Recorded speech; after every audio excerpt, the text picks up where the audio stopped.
আমি অনেক কষ্ট করে স্ট্রাগল করে চাকরিটা পেয়েছি। আমি খুব পরিশ্রম করেছি, এক্সামের সময় ভালোভাবে প্রিপারেশন নিয়েছি। আর আমি মনে করি এটা খুব স্বচ্ছভাবে নিয়োগ করা হয়েছে, সেজন্যই আমি পেয়েছি। আজকে যে পুলিশ ডিপার্টমেন্ট বা রিক্রুটমেন্ট পুলিশ কনস্টেবল হয়েছে, এই চাকরিটা মানে কারোর কাছে মানে দৌড়াদৌড়ি করতে লাগে না, পলিটিশিয়ানের কাছে যাইতে লাগে না। এই সরকার মানে সবকা সাথ সবকা বিকাশের লক্ষ্য থেকে কাজ করে আমরা মানে নিজের মেহনত নিজের হার্ডওয়ার্ক থেকে এসেছি এখানে। মানে যার যোগ্য আছে তাই মানে চাকরিটা পেয়ে নিতে পারবা। নমস্কার, আমি শুভম রয়, আমার বাড়ি বিশালগড়, সিপাহীজলা ডিস্ট্রিক্টের আমি অন্তর্গত। প্রথমত পরীক্ষাটা খুব ভালোই হয়েছিল একদম শুরু থেকে। আমি ভাবছিলাম যে ভালো তো হয়েছে, ভাবছিলাম না যে এতটা ট্রান্সপারেন্সি এবং সুস্থতার সাথে এই চাকরিটা হবে। আমি নর্মালি পরীক্ষা দিয়েছি, তো আশাবাদী ছিলাম এই চাকরিটা পেয়ে যাব। বাট যখন ফাইনাল মেরিট লিস্ট আউট হয় তখন দেখি আমার নাম, আমি নিশ্চয়ই একদম আমি অবাক যে আমার নাম কীভাবে আসবে।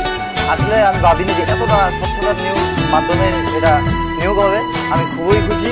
আমার নাম চৌধুরী, আমার বাড়ি আমতলী, আমি আমতলী থানা অন্তর্গত। আমি আজকে তোমার পুলিশ সিলেকশন পেয়েছি, আমি খুবই খুশি এতে। আমি আমার পরিবার এবং আমার বন্ধুবান্ধব এবং আমার যে টিচার আমার গাইড করছে সবাইকে ধন্যবাদ জানাতে চাই আজকের জন্য। আমার নাম শুধু চাকরি নয়, এই ত্রিপুরাতে আমরা ইনফ্রাস্ট্রাকচার ডেভেলপমেন্টের ক্ষেত্রেও আমরা অনেক কাজ করেছি। যে মার্চের 2025 পর্যন্ত ডাইন হার্নেস সহ 17,554 জনকে সরকারি চাকরি দেওয়া হয়েছে। চাকরি নেই। আর কর্মসংস্থানের কথা তো আমি এখানে আর আনছি না, অনেকবার অনেক জায়গায় আমি বলেছি। মানে প্রচুর কর্মসংস্থানের ব্যবস্থা আমরা করেছি। এখানে এমএসএমইর কথা যদি বলি, এমএসএমইর মধ্যে মাইক্রো যারা এন্টারপ্রেনার হয়েছেন তাদের মধ্যে প্রায় 2.1 লাখ আমাদের এন্টারপ্রেনার এখানে হয়েছে। বিভিন্ন জায়গায় স্মল এবং মিডিয়াম যারা বিজনেসম্যানরা আছেন সেখানেও তারা কিন্তু যুক্ত হয়েছেন।